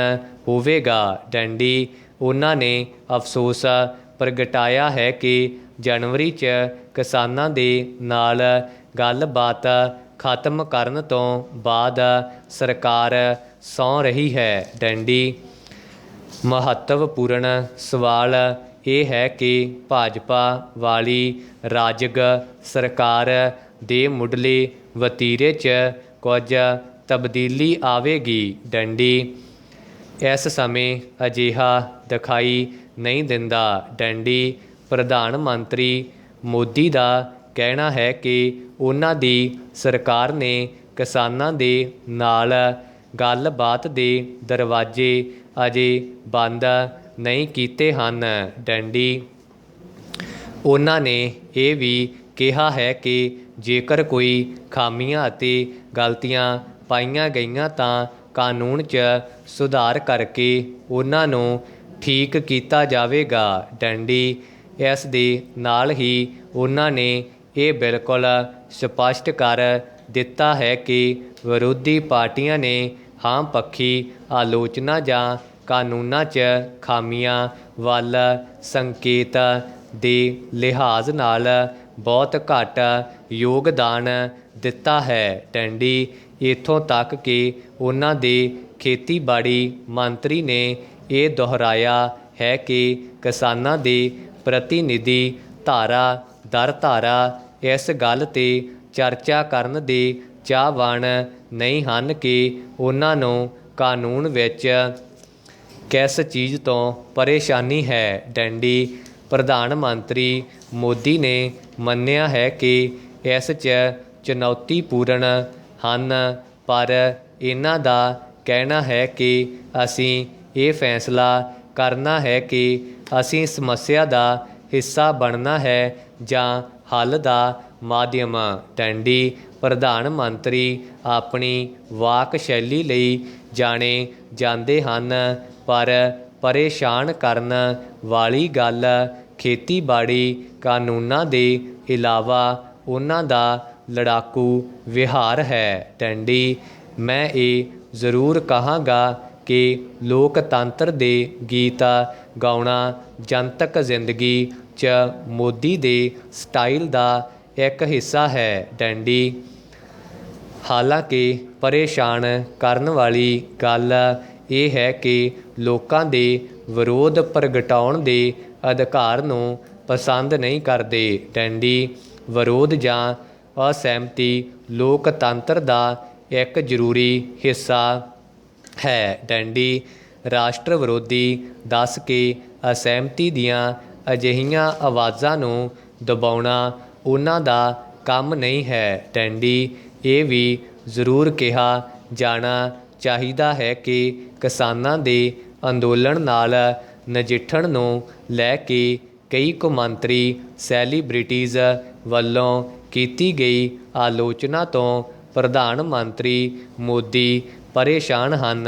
ਡੰਡੀ ਕੋਈ ਹੈਰਾਨੀ ਦੀ ਗੱਲ ਨਹੀਂ ਕਿ ਕੇਂਦਰੀ ਆਗੂ ਇਸ ਨੂੰ ਆਮ ਤੌਰ 'ਤੇ ਮੋਦੀ ਸਰਕਾਰ ਨੂੰ ਨੀਵਾਂ ਦਿਖਾਉਣ ਲਈ ਕੌਮਾਂਤਰੀ ਸਾਜ਼ਿਸ਼ ਦੱਸਦੇ ਹਨ। ਡੰਡੀ ਮੁੱਖ ਮੁੱਦਾ ਇਹ ਹੈ ਕਿ ਪ੍ਰਧਾਨ ਮੰਤਰੀ ਮੋਦੀ ਦੇ ਸਾਹਮਣੇ ਇੱਕ ਵੱਡੀ ਚੁਣੌਤੀ ਹੈ। ਡੰਡੀ ਕਿਸਾਨਾਂ ਦੇ ਮੁੱਦੇ ਨਾਲ ਨਜਿੱਠਣ ਲਈ ਇੱਕ ਠੰਡੇ ਅਤੇ ਪ੍ਰਤੀਬਿੰਬਕ ਮਨ ਅਤੇ ਵਿਵਹਾਰਕ ਨਜ਼ਰੀਏ ਦੀ ਲੋੜ ਹੈ, ਪਰ ਅਜਿਹਾ ਦਿਖਾਈ ਦਿੰਦਾ ਹੈ ਕਿ ਉਹ ਭਟਕ ਗਏ ਹਨ। ਡੰਡੀ ਸਟਾਰਟ। ਅਕਸਰ ਇਹ ਸੁਣਨ ਅਤੇ ਦੇਖਣ ਨੂੰ ਮਿਲਦਾ ਹੈ ਕਿ ਸਾਡਾ ਨੌਜਵਾਨ ਵਰਗ ਡਿਪਰੈਸ਼ਨ 'ਚ ਰਹਿੰਦਾ ਹੈ, ਹਰ ਸਮੇਂ ਤਣਾਅ 'ਚ ਜਿਉਂਦਾ ਅਤੇ ਨਿਰਾਸ਼ਾ ਦਾ ਪੱਲਾ ਫੜ ਲੈਂਦਾ ਹੈ। ਡੰਡੀ ਇਹ ਹਕੀਕਤ ਅਜੇ ਮੁੱਠੀ ਭਰ ਭਾਵ ਥੋੜ੍ਹੇ ਜਿਹੇ ਨੌਜਵਾਨਾਂ ਤੱਕ ਹੀ ਸੀਮਿਤ ਹੈ, ਪਰ ਇਸ ਨੂੰ ਅੱਖੋਂ ਪਰੋਖੇ ਨਹੀਂ ਕੀਤਾ ਜਾ ਸਕਦਾ, ਕਿਉਂਕਿ ਕਿਸੇ ਵੀ ਵੱਡੀ ਬਿਮਾਰੀ ਦੀ ਸ਼ੁਰੂਆਤ ਛੋਟੀ ਜਿਹੀ ਲਾਪਰਵਾਹੀ ਤੋਂ ਹੀ ਸ਼ੁਰੂ ਹੁੰਦੀ ਹੈ ਅਤੇ ਜੇਕਰ ਸਹੀ ਇਲਾਜ ਨਾ ਕਰਵਾਇਆ ਜਾਵੇ ਤਾਂ ਨਤੀਜੇ ਖਤਰਨਾਕ ਵੀ ਹੋ ਸਕਦੇ ਹਨ। ਡੰਡੀ ਆਧੁਨਿਕ ਯੁੱਗ 'ਚ ਜਿੱਥੇ ਮਨੁੱਖ ਨੇ ਇੰਨੀਆਂ ਪ੍ਰਾਪਤੀਆਂ ਹਾਸਲ ਕੀਤੀਆਂ ਹਨ, ਉੱਥੇ ਮਾਨਸਿਕ ਤਣਾਅ ਵਰਗੇ ਰੋਗ ਨੂੰ ਵੀ ਜਨਮ ਦਿੱਤਾ ਹੈ। ਡੰਡੀ ਤਣਾਅ ਦਿਮਾਗ ਨਾਲ ਜੁੜਿਆ ਹੋਇਆ ਇੱਕ ਰੋਗ ਹੈ। ਇਹ ਇੱਕ ਅਜਿਹੀ ਅਵਸਥਾ ਹੈ ਜਦੋਂ ਵਿਅਕਤੀ ਦਾ ਮਨ ਅਤੇ ਦਿਮਾਗ ਚਿੰਤਾ, ਤਣਾਅ, ਉਦਾਸੀ ਨਾਲ ਘਿਰਿਆ ਰਹਿੰਦਾ ਹੈ। ਡੰਡੀ ਇਸ ਸਥਿਤੀ 'ਚ ਮਨੁੱਖ ਦੀ ਸੋਚਣ ਸਮਝਣ ਦੀ ਸ਼ਕਤੀ ਖਤਮ ਹੋ ਜਾਂਦੀ ਹੈ ਅਤੇ ਉਹ ਹੌਲੀ ਹੌਲੀ ਅੰਦਰੋਂ ਟੁੱਟਣ ਲੱਗਦਾ ਹੈ। ਡੰਡੀ ਇਸ ਮਾਨਸਿਕ ਤਣਾਅ ਦੇ ਕਾਰਨ ਲੋਕ ਸਮੂਹਿਕ ਖੁਦਕੁਸ਼ੀਆਂ ਵੀ ਕਰਨ ਤੋਂ ਗੁਰੇਜ਼ ਨਹੀਂ ਕਰਦੇ। ਡੰਡੀ ਹਾਲ ਹੀ 'ਚ ਰਾਜਸਥਾਨ ਦੀ ਸੀਕਰ ਅਤੇ ਆਗਰਾ ਦੇ ਗਕੁਲਪੁਰਾ ਸਥਿਤ ਬਾਲਕਾ ਬਸਤੀ ਦਾ ਮਾਮਲਾ ਸਾਹਮਣੇ ਆਇਆ ਹੈ, ਜਿਸ 'ਚ ਬੇਟੇ ਦੇ ਗਮ ਅਤੇ ਆਰਥਿਕ ਨੁਕਸਾਨ ਦੇ ਕਾਰਨ ਲੋਕਾਂ ਨੇ ਖੁਦਕੁਸ਼ੀਆਂ ਕਰਨ ਦਾ ਫੈਸਲਾ ਲਿਆ। ਡੰਡੀ ਜਿਹੜੀਆਂ ਸਮੱਸਿਆਵਾਂ ਤੋਂ ਛੁਟਕਾਰਾ ਪਾਉਣ ਲਈ ਵਿਅਕਤੀ ਖੁਦਕੁਸ਼ੀ ਕਰਦਾ ਹੈ, ਸ਼ਾਸਤਰਾਂ ਅਨੁਸਾਰ ਉਹਨਾਂ ਸਮੱਸਿਆਵਾਂ ਦਾ ਹੱਲ ਜਿੰਦਾ ਰਹਿੰਦੇ ਤਾਂ ਮਿਲ ਸਕਦਾ ਹੈ, ਪਰ ਖੁਦਕੁਸ਼ੀ ਕਰਕੇ ਅੰਤਹੀਨ ਦੁੱਖਾਂ ਵਾਲੀ ਜ਼ਿੰਦਗੀ ਦੀ ਸ਼ੁਰੂਆਤ ਹੋ ਜਾਂਦੀ ਹੈ। ਡੰਡੀ ਉਹਨਾਂ ਨੂੰ ਵਾਰ-ਵਾਰ ਪਰਮਾਤਮਾ ਦੇ ਬਣਾਏ ਨਿਯਮ ਨੂੰ ਤੋੜਨ ਦੀ ਸਜ਼ਾ ਭੁਗਤਣੀ ਪੈਂਦੀ ਹੈ। ਡੰਡੀ ਜਦੋਂ ਕੋਈ ਵਿਅਕਤੀ ਕਿਸੇ ਸਥਿਤੀ 'ਚ ਆਪਣੇ ਆਪ ਨੂੰ ਬੇਵੱਸ ਮਹਿਸੂਸ ਕਰਦਾ ਹੈ ਤਾਂ ਇਸ ਨੂੰ ਚਿੰਤਾ ਜਾਂ ਤਣਾਅ ਦੀ ਸਥਿਤੀ ਕਹਿੰਦੇ ਹਨ। ਡੰਡੀ ਇਸ ਸਥਿਤੀ 'ਚ ਵਿਅਕਤੀ ਖੁਦ ਨੂੰ ਬੇਉਮੀਦ ਮਹਿਸੂਸ ਕਰਨ ਲੱਗਦਾ ਹੈ। ਡੰਡੀ ਉਸ ਨੂੰ ਆਪਣੀ ਸਾਰੀ ਜ਼ਿੰਦਗੀ ਬੇਕਾਰ ਉਹ ਧਰਤੀ 'ਤੇ ਕਿਉਂ ਆਇਆ, ਉਸ ਦਾ ਭਵਿੱਖ ਕੀ ਹੋਵੇਗਾ ਵਰਗੇ ਸਵਾਲ ਘੇਰਨ ਲੱਗਦੇ ਹਨ। ਡੰਡੀ ਅੱਜ ਦਾ ਸਮਾਂ ਕਰੋਨਾ ਦਾ ਸਮਾਂ ਹੈ। ਡੰਡੀ ਇਸ ਕਰੋਨਾ ਮਹਾਮਾਰੀ ਕਾਰਨ ਲੋਕਾਂ 'ਚ ਮਾਨਸਿਕ ਤਣਾਅ ਵੀ ਕਾਫੀ ਵੱਧ ਗਿਆ ਹੈ, ਕਿਉਂਕਿ ਲਾਕਡਾਊਨ ਹੋਣ ਦੇ ਕਾਰਨ ਕਈ ਲੋਕਾਂ ਦੇ ਕੰਮ ਧੰਦੇ ਬੰਦ ਹੋ ਗਏ, ਰੁਜ਼ਗਾਰ ਚਲੇ ਗਏ, ਆਰਥਿਕ ਹਾਲਤ ਖਸਤਾ ਹੋ ਗਈ। ਗਰੀਬੀ ਦੇ ਕਾਰਨ ਲੋਕਾਂ ਦੇ ਘਰਾਂ 'ਚ ਝਗੜੇ ਵੱਧ ਗਏ ਅਤੇ ਵਿਦਿਆਰਥੀਆਂ ਦੀ ਪੜ੍ਹਾਈ 'ਤੇ ਵੀ ਇਸ ਦਾ ਬੁਰਾ ਅਸਰ ਪਿਆ। ਡੰਡੀ ਜਦੋਂ ਵਿਅਕਤੀ ਆਪਣੇ ਮਕਸਦ ਨੂੰ ਪ੍ਰਾਪਤ ਨਹੀਂ ਕਰ ਸਕਦਾ ਤਾਂ ਉਹ ਤਣਾਅ 'ਚ ਆ ਜਾਂਦਾ ਹੈ ਅਤੇ ਉਸ ਦੇ ਸੋਚਣ ਸਮਝਣ ਦੀ ਸ਼ਕਤੀ ਵੀ ਖਤਮ ਹੋ ਜਾਂਦੀ ਹੈ। ਡੰਡੀ ਹੈਰਾਨੀ ਦੀ ਗੱਲ ਤਾਂ ਇਹ ਹੈ ਕਿ ਉੱਚ ਸਿੱਖਿਆ ਅਤੇ ਆਰਥਿਕ ਤੌਰ 'ਤੇ ਆਤਮ ਨਿਰਭਰ ਪਰਿਵਾਰਾਂ 'ਚ ਜ਼ਿੰਦਗੀ ਤੋਂ ਮੂੰਹ ਮੋੜਨ ਦੇ ਮਾਮਲੇ ਸਾਹਮਣੇ ਆ ਰਹੇ ਹਨ। ਡੰਡੀ। ਅਜੇ ਕੁਝ ਦਿਨ ਪਹਿਲਾਂ ਸਰਕਾਰ ਨੇ ਬਚਤ ਯੋਜਨਾਵਾਂ ਤੇ ਵਿਆਜ ਦਰ ਘਟਾਉਣ ਦਾ ਇੱਕ ਅਜਿਹਾ ਫੈਸਲਾ ਲਿਆ ਸੀ ਜਿਸ ਨੂੰ 24 ਘੰਟਿਆਂ ਤੋਂ ਵੀ ਘੱਟ ਸਮੇਂ 'ਚ ਵਾਪਸ ਲੈਣ ਦਾ ਐਲਾਨ ਵਿੱਤ ਮੰਤਰੀ ਨੂੰ ਕਰਨਾ ਪਿਆ। ਡੰਡੀ। ਕਿਹਾ ਜਾ ਸਕਦਾ ਹੈ ਕਿ ਇਹ ਦੇਸ਼ ਦੀ ਅਰਥ ਵਿਵਸਥਾ ਨਾਲ ਜੁੜਿਆ ਅਜਿਹਾ ਫੈਸਲਾ ਸੀ ਜੋ ਸ਼ਾਇਦ ਸਿਆਸੀ ਕਾਰਨਾਂ ਕਰਕੇ ਵਾਪਸ ਲੈ ਲਿਆ ਗਿਆ। ਡੰਡੀ। ਪਰ ਇੱਥੇ ਇਹ ਸਵਾਲ ਮਹੱਤਵਪੂਰਨ ਨਹੀਂ ਹੈ ਕਿ ਇਸ ਫੈਸਲੇ ਨੂੰ ਵਾਪਸ ਕਿਉਂ ਲਿਆ ਗਿਆ, ਸਗੋਂ ਇਹ ਸਵਾਲ ਮਹੱਤਵਪੂਰਨ ਹੈ ਕਿ ਇਸ ਫੈਸਲੇ ਨੂੰ ਲੈਣ ਦੀ ਤੁਕ ਕੀ ਸੀ। ਡੰਡੀ। ਮੌਜੂਦਾ ਹਾਲਾਤ 'ਚ ਬੇਸ਼ੱਕ ਹੀ ਕੋਵਿਡ ਕਾਲ ਤੋਂ ਉਪਜੀ ਸਥਿਤੀ ਨੂੰ ਇਸ ਸਵਾਲ ਦੇ ਉੱਤਰ ਵਜੋਂ ਪੇਸ਼ ਕਰਨ ਦਾ ਯਤਨ ਕੀਤਾ ਜਾਵੇ, ਪਰ ਫਿਰ ਵੀ ਇਸ ਘਟਨਾ ਨੇ ਭਾਰਤੀ ਟੈਕਸ ਪ੍ਰਣਾਲੀ ਤੇ ਇੱਕ ਨਵੇਂ ਵਿਚਾਰ ਵਟਾਂਦਰੇ ਦੀ ਲੋੜ ਨੂੰ ਜ਼ਰੂਰ ਮਹਿਸੂਸ ਕਰਵਾ ਦਿੱਤਾ ਹੈ। ਡੰਡੀ। ਇਸ ਵਿਚਾਰ ਵਟਾਂਦਰੇ 'ਚ ਜਾਣ ਤੋਂ ਪਹਿਲਾਂ ਟੈਕਸ ਸੰਬੰਧੀ ਕੁਝ ਮੁੱਢਲੇ ਤੱਤਾਂ 'ਤੇ ਵਿਚਾਰ ਕਰਨਾ ਜ਼ਰੂਰੀ ਹੈ। ਡੰਡੀ। ਆਧੁਨਿਕ ਭਾਰਤ 'ਚ ਇਨਕਮ ਟੈਕਸ ਪ੍ਰਣਾਲੀ 1857 ਦੀ ਬਗਾਵਤ ਦੇ ਬਾਅਦ ਬ੍ਰਿਟਿਸ਼ ਸਰਕਾਰ 'ਤੇ ਆਏ ਵਿੱਤੀ ਸੰਕਟ ਦੇ ਕਾਰਨ 1860 'ਚ ਅੰਗਰੇਜ਼ਾਂ ਦੁਆਰਾ ਲਿਆਂਦੀ ਗਈ ਸੀ। ਡੰਡੀ। ਮਜ਼ੇਦਾਰ ਗੱਲ ਇਹ ਹੈ ਕਿ ਭਾਰਤ ਦੇ ਤਤਕਾਲੀਨ ਬ੍ਰਿਟਿਸ਼ ਵਿੱਤ ਮੰਤਰੀ ਜੇਮਜ਼ ਵਿਲਸਨ ਨੇ ਵੀ ਇਨਕਮ ਟੈਕਸ ਦੀ ਸ਼ੁਰੂਆਤ ਕਰਦੇ ਹੋਏ ਮੰਨੂ ਦਾ ਹਵਾਲਾ ਦਿੱਤਾ ਸੀ। ਡੰਡੀ। 1886 'ਚ ਭਾਰਤ 'ਚ ਇਨਕਮ ਟੈਕਸ ਐਕਟ ਪਾਸ ਹੋਇਆ ਸੀ। ਉਦੋਂ ਤੋਂ ਉਸ 'ਚ ਕਈ ਵਾਰ ਤਬਦੀਲੀ ਕੀਤੀ ਗਈ। ਡੰਡੀ। ਪਹਿਲੀ ਸੰਸਾਰ ਜੰਗ ਉਪਰੰਤ ਪਹਿਲਾਂ 1918 'ਚ ਫਿਰ 1922 'ਚ ਨਵਾਂ ਐਕਟ ਲਿਆਂਦਾ ਗਿਆ। ਡੰਡੀ। ਆਜ਼ਾਦ ਭਾਰਤ 'ਚ ਜੋ ਇਨਕਮ ਟੈਕਸ ਕਾਨੂੰਨ ਚੱਲ ਰਿਹਾ ਹੈ ਉਹ 1 ਅਪ੍ਰੈਲ 1962 ਨੂੰ ਲਾਗੂ ਕੀਤਾ ਗਿਆ ਸੀ। ਡੰਡੀ। ਭਾਰਤ 'ਚ ਦੋ ਕਿਸਮ ਦੇ ਟੈਕਸ ਲਾਏ ਜਾਂਦੇ ਹਨ, ਪ੍ਰਤੱਖ ਅਤੇ ਅਪ੍ਰਤੱਖ ਟੈਕਸ।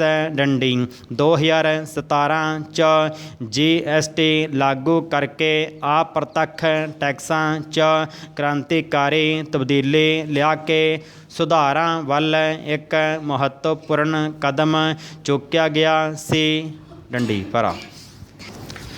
ਪ੍ਰਤੱਖ ਟੈਕਸਾਂ 'ਚ ਵੀ ਸਰਕਾਰ ਹਰ ਬਜਟ 'ਚ ਕੁਝ ਤਬਦੀਲੀ ਕਰਦੀ ਰਹਿੰਦੀ ਹੈ। ਡੰਡੀ। ਪਰ ਇਸ ਦੇ ਬਾਵਜੂਦ ਜਦੋਂ ਵਿਸ਼ਵ ਦੇ ਦੇਸ਼ਾਂ ਦੀ ਟੈਕਸ ਕੰਪੀਟੀਟਿਵ ਇੰਡੈਕਸ 2020 ਦੀ ਰਿਪੋਰਟ ਆਉਂਦੀ ਹੈ ਤਾਂ 36 ਦੇਸ਼ਾਂ ਦੀ ਇਸ ਸੂਚੀ 'ਚ New Zealand, America, Britain, Japan, France, Germany, ਪੁਰਤਗਾਲ ਵਰਗੇ ਦੇਸ਼ਾਂ ਦੇ ਨਾਂ ਹਨ, ਪਰ ਭਾਰਤ ਦਾ ਕੋਈ ਸਥਾਨ ਨਹੀਂ ਹੈ। ਡੰਡੀ। ਜਦੋਂ ਨਿੱਜੀ ਇਨਕਮ ਟੈਕਸ ਵਸੂਲਣ ਵਾਲੇ ਦੇਸ਼ਾਂ ਨਾਲ ਤੁਲਨਾ ਕੀਤੀ ਜਾਂਦੀ ਹੈ ਤਾਂ ਵਰਲਡ ਬੈਂਕ ਦੀ ਰਿਪੋਰਟ ਅਨੁਸਾਰ ਅਮਰੀਕਾ 'ਚ ਇਹ 37%, ਨਿਊਜ਼ੀਲੈਂਡ 'ਚ 39% ਅਤੇ ਭਾਰਤ 'ਚ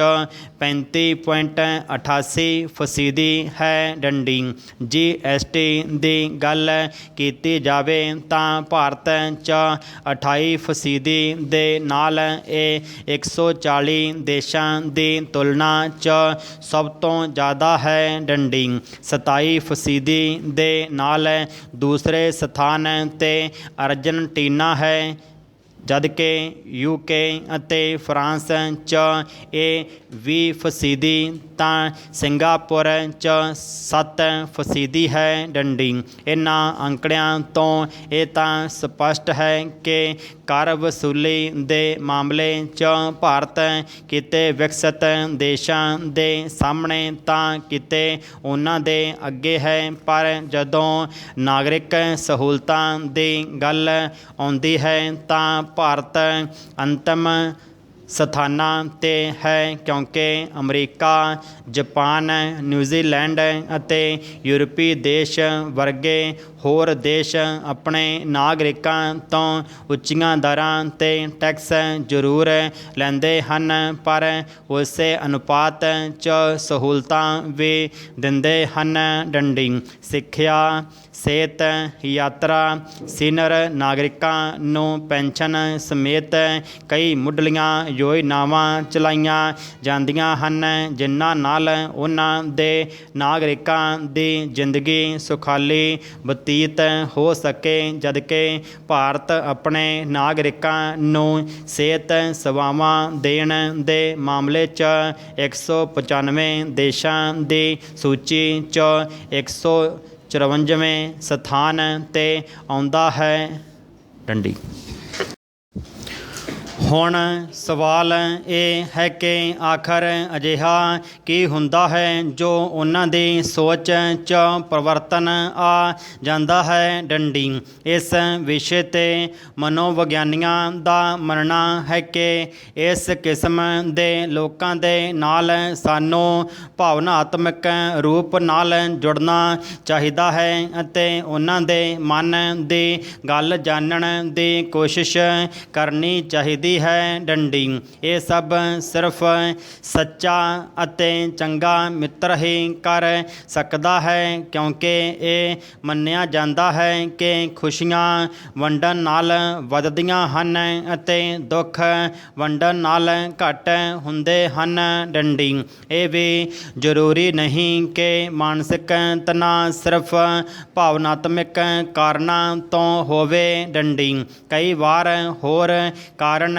ਵੀ ਹੋ ਸਕਦੇ ਹਨ, ਜਿਵੇਂ ਕੁਪੋਸ਼ਣ, ਮੌਸਮ ਤਣਾਅ ਜਾਂ ਬਿਮਾਰੀ। ਡੰਡੀ ਆਮ ਤੌਰ 'ਤੇ ਦੇਖਿਆ ਗਿਆ ਹੈ ਕਿ ਲੰਬੇ ਸਮੇਂ ਤੱਕ ਚੱਲਣ ਵਾਲੀ ਬਿਮਾਰੀ ਵੀ ਵਿਅਕਤੀ ਨੂੰ ਮਾਨਸਿਕ ਤਣਾਅ ਦੇ ਦਿੰਦੀ ਹੈ। ਡੰਡੀ ਇਹਨਾਂ ਸਾਰੀਆਂ ਸਮੱਸਿਆਵਾਂ ਤੋਂ ਛੁਟਕਾਰਾ ਪਾਉਣ ਲਈ ਯੋਗ ਦਾ ਸਹਾਰਾ ਵੀ ਲਿਆ ਜਾ ਸਕਦਾ ਹੈ। ਡੰਡੀ ਲੋੜ ਹੈ ਇੱਕ ਹੁਨਰਮੰਦ ਸਲਾਹਕਾਰ ਦੀ ਕਿ ਇੱਕ ਹੁਨਰਮੰਦ ਮਾਰਗਦਰਸ਼ਕ ਦੀ, ਕਿਉਂਕਿ ਇਸ ਦੁਨੀਆ 'ਚ ਅਸੰਭਵ ਕੁਝ ਵੀ ਨਹੀਂ ਹੈ। ਡੰਡੀ ਇਸ ਤਰ੍ਹਾਂ ਦੇ ਵਿਅਕਤੀਆਂ ਨੂੰ ਕੁਝ ਨਾ ਕੁਝ ਅਜਿਹਾ ਕਰਦੇ ਰਹਿਣਾ ਚਾਹੀਦਾ ਹੈ ਜਿਸ 'ਚ ਰੁੱਝ ਕੇ ਉਹ ਦੁੱਖ ਤੋਂ ਬਾਹਰ ਆਉਣ ਦੀ ਕੋਸ਼ਿਸ਼ ਕਰਦੇ ਰਹਿਣ। ਡੰਡੀ ਇਸ ਦੇ ਨਾਲ ਹੀ ਅਜਿਹੇ ਵਿਅਕਤੀ ਨੂੰ ਆਪਣੇ ਉੱਪਰ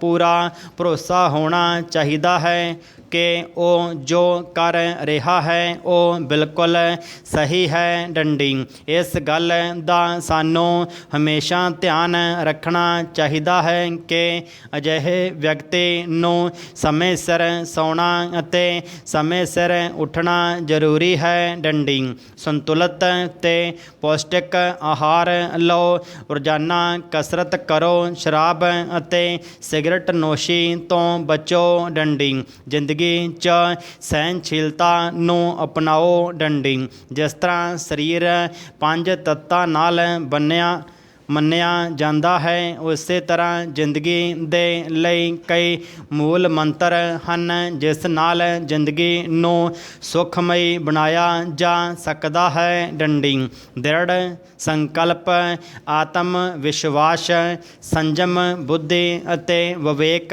ਆਦਿ ਗੁਣਾਂ ਨੂੰ ਅਪਣਾ ਕੇ ਮਾਨਸਿਕ ਤਣਾਅ ਤੋਂ ਛੁਟਕਾਰਾ ਪਾਇਆ ਜਾ ਸਕਦਾ ਹੈ ਅਤੇ ਅਖੀਰ 'ਚ ਮੈਨੂੰ ਲੱਗਦਾ ਹੈ ਕਿ ਵੱਡਿਆਂ ਦਾ ਸਿਰ 'ਤੇ ਹੱਥ ਰੱਖਣਾ ਹੀ ਇਸ ਬਿਮਾਰੀ ਲਈ ਕਾਫੀ ਹੈ। ਡੰਡੀ ਹਾਲਾਤ ਦਾ ਅੰਦਾਜ਼ਾ ਇਸੇ ਗੱਲ ਤੋਂ ਲਾਇਆ ਜਾ ਸਕਦਾ ਹੈ ਕਿ ਅਸੀਂ ਬੰਗਲਾਦੇਸ਼, ਨੇਪਾਲ, ਘਾਨਾ ਅਤੇ ਲਾਇਬੇਰੀਆ ਵਰਗੇ ਦੇਸ਼ਾਂ ਤੋਂ ਵੀ ਪਿੱਛੇ ਹਾਂ। ਡੰਡੀ ਇਹ ਸਥਿਤੀ ਉਦੋਂ ਹੈ ਜਦੋਂ ਭਾਰਤ 'ਚ ਸਿਹਤ ਦੇ ਖੇਤਰ 'ਚ ਆਯੁਸ਼ਮਾਨ ਯੋਜਨਾ ਲਾਗੂ ਕੀਤੀ ਗਈ ਹੈ। ਡੰਡੀ ਜਿੱਥੇ ਇਜ਼ਰਾਈਲ, ਜਾਪਾਨ ਤੋਂ ਲੈ ਕੇ ਲਗਭਗ ਸਮੁੱਚੇ ਯੂਰਪੀ ਉਪ ਮਹਾਂਦੀਪ ਦੇ ਦੇਸ਼ਾਂ 'ਚ ਹੈਲਥ ਕੇਅਰ ਦੀਆਂ ਸਹੂਲਤਾਂ ਜਾਂ ਤਾਂ ਮੁਫਤ ਹਨ ਜਾਂ ਫਿਰ ਨਾਗਰਿਕ ਪੂਰੀ ਤਰ੍ਹਾਂ ਨਾਲ ਇਨਸ਼ੋਰਡ ਹਨ। ਉੱਥੇ ਹੀ ਭਾਰਤ 'ਚ ਜਿਸ ਵਰਗ ਤੋਂ ਟੈਕਸ ਵਸੂਲਿਆ ਜਾਂਦਾ ਹੈ ਉਸ ਦੇਸ਼ ਦੇ ਵਿੱਤ ਮੰਤਰੀ ਵੱਲੋਂ ਇਹ ਸਲਾਹ ਦਿੱਤੀ ਜਾਂਦੀ ਹੈ ਕਿ ਉਹ ਆਪਣਾ ਖਿਆਲ ਖੁਦ ਰੱਖਣ। ਡੰਡੀ ਉਸ ਵਰਗ ਲਈ ਆਮਦਨ 'ਤੇ ਟੈਕਸ, ਜਾਇਦਾਦ 'ਤੇ ਟੈਕਸ, ਨਗਰ ਨਿਗਮ ਦੇ ਵੱਖ-ਵੱਖ ਟੈਕਸ, ਕੈਪੀਟਲ ਗੇਨਜ਼ 'ਤੇ tax, toll tax, road tax ਵਰਗੇ ਟੈਕਸਾਂ ਦੀ ਭਰਮਾਰ ਹੈ। ਡੰਡੀ ਇਸ ਤੋਂ ਵੀ ਚਿੰਤਾ ਵਾਲੀ ਗੱਲ ਇਹ ਹੈ ਕਿ ਭਾਰਤ ਦੀ ਆਬਾਦੀ ਦੇ ਲਗਭਗ 1% ਲੋਕ ਹੀ ਇਨਕਮ ਟੈਕਸ ਦਿੰਦੇ ਹਨ, ਪਰ ਅਪ੍ਰਤੱਖ ਟੈਕਸਾਂ ਦੇ ਰੂਪ 'ਚ ਮਾਚਿਸ ਵਰਗੀ ਛੋਟੀ ਜਿਹੀ ਵਸਤੂ ਤੋਂ ਲੈ ਕੇ ਵਾਸ਼ਿੰਗ ਮਸ਼ੀਨ ਜਾਂ ਗੱਡੀਆਂ ਵਰਗੀਆਂ ਵਸਤੂਆਂ ਦੀ ਖਰੀਦ 'ਤੇ ਦੇਸ਼ ਦਾ ਹਰ ਨਾਗਰਿਕ ਆਪਣਾ ਯੋਗਦਾਨ ਦਿੰਦਾ ਹੈ। ਡੰਡੀ ਪੈਟਰੋਲ, ਸ਼ਰਾਬ ਵਰਗੀਆਂ ਵਸਤੂਆਂ ਤਾਂ ਸਰਕਾਰ ਦੀ ਆਮਦਨ ਦਾ ਮੁੱਖ ਸਰੋਤ ਹਨ ਹੀ। ਡੰਡੀ ਇਹਨਾਂ ਹਾਲਾਤਾਂ 'ਚ ਜਦੋਂ ਬਚਤ ਖਾਤਿਆਂ 'ਤੇ ਮਿਲਣ ਵਾਲੀ ਵਿਆਜ ਦਰ ਘਟਾਉਣ ਦਾ ਫੈਸਲਾ ਸਰਕਾਰ ਵੱਲੋਂ ਲਿਆ ਜਾਂਦਾ ਹੈ, ਜੋ ਮੌਜੂਦਾ ਸਮੇਂ 'ਚ ਬੇਸ਼ੱਕ ਹੀ ਵਾਪਸ ਲੈ ਲਿਆ ਗਿਆ ਹੋਵੇ, ਪਰ ਕੁਝ ਸਮੇਂ ਬਾਅਦ ਇਸ ਨੂੰ ਫਿਰ ਤੋਂ ਲਾਗੂ ਕਰਨ ਦਾ ਯਤਨ ਕੀਤਾ ਜਾਵੇ, ਇਸ ਤੋਂ ਨਾ ਨਹੀਂ ਕੀਤੀ ਜਾ ਸਕਦੀ। ਡੰਡੀ ਅਜਿਹੇ ਫੈਸਲੇ ਲੈਂਦੇ ਸਮੇਂ ਸਰਕਾਰ ਨੂੰ ਧਿਆਨ ਰੱਖਣਾ ਚਾਹੀਦਾ ਹੈ ਕਿ ਇਹਨਾਂ ਬਚਤ ਖਾਤਿਆਂ 'ਚ ਜ਼ਿਆਦਾਤਰ ਦਰਮਿਆਨਾ ਵਰਗ ਹੀ ਨਿਵੇਸ਼ ਕਰਦਾ ਹੈ। ਡੰਡੀ ਇਹੀ ਬਚਤ ਉਸ ਦੇ ਬੁਢਾਪੇ ਜਾਂ ਬੁਰੇ ਸਮੇਂ ਦੀ ਪੂੰਜੀ ਹੁੰਦੀ ਹੈ। ਡੰਡੀ ਪਾਰਾ ਆਪਣੀ ਹੀ ਬਚਤ ਨਾਲ ਉਹ ਆਪਣਾ ਅਤੇ ਆਪਣੇ ਪਰਿਵਾਰ ਦਾ ਭਵਿੱਖ ਸੁਰੱਖਿਅਤ ਕਰਦਾ ਹੈ। ਡੰਡੀ ਉਹਨਾਂ ਹੀ ਬਚਤ ਯੋਜਨਾਵਾਂ 'ਤੇ ਸਰਕਾਰ ਦੇ ਅਜਿਹੇ ਫੈਸਲੇ ਆਮ ਤੌਰ 'ਤੇ ਕਰੋਨਾ ਕਾਲ 'ਚ ਉਹਨਾਂ ਪਰਿਵਾਰਾਂ ਅਤੇ ਬਜ਼ੁਰਗਾਂ ਲਈ ਕਿਸੇ ਆਸਮਾਨੀ ਬਿਜਲੀ ਡਿੱਗਣ ਤੋਂ ਘੱਟ ਨਹੀਂ ਹਨ, ਜਿਨ੍ਹਾਂ ਦੀ ਆਮਦਨ ਦਾ ਇੱਕੋ ਇੱਕ ਸਾਧਨ ਇਹੀ ਯੋਜਨਾਵਾਂ ਹਨ। ਡੰਡੀ ਇਹਨਾਂ ਹਾਲਾਤਾਂ 'ਚ ਅਜਿਹੇ ਫੈਸਲੇ ਲੈਣ ਦੀ ਬਜਾਏ ਸਰਕਾਰ ਇਸ ਦਿਸ਼ਾ 'ਚ ਸੋਚੇ ਕਿ ਭਾਰਤ ਦੀ ਟੈਕਸ ਵਿਵਸਥਾ, ਜੋ ਆਜ਼ਾਦੀ ਤੋਂ ਪਹਿਲਾਂ ਅੰਗਰੇਜ਼ਾਂ ਦੁਆਰਾ ਲਾਗੂ ਕੀਤੀ ਗਈ ਸੀ, 'ਚ ਸਾਡੇ ਦੇਸ਼ ਦੀਆਂ ਮੌਜੂਦਾ ਲੋੜਾਂ ਨੂੰ ਧਿਆਨ 'ਚ ਰੱਖ ਕੇ ਮੁੱਢਲੀਆਂ ਤਬਦੀਲੀਆਂ ਕੀਤੀਆਂ ਜਾਣ। ਡੰਡੀ ਅੱਜ ਜਦੋਂ ਅਸੀਂ ਆਜ਼ਾਦੀ ਦੀ 75ਵੀਂ ਵਰ੍ਹੇਗੰਢ 'ਤੇ ਦੇਸ਼ ਭਰ 'ਚ ਅੰਮ੍ਰਿਤ ਮਹਾਂ ਉਤਸਵ ਮਨਾ ਰਹੇ ਹਾਂ, ਤਾਂ ਸਾਡੇ ਕੋਲ ਖੁਦ ਦੀ ਇੱਕ ਜਾਇਜ਼ ਅਤੇ ਸਰਵ ਕਲਿਆਣਕਾਰੀ ਟੈਕਸ ਨੀਤੀ ਹੋਣੀ ਚਾਹੀਦੀ ਹੈ। ਡੰਡੀ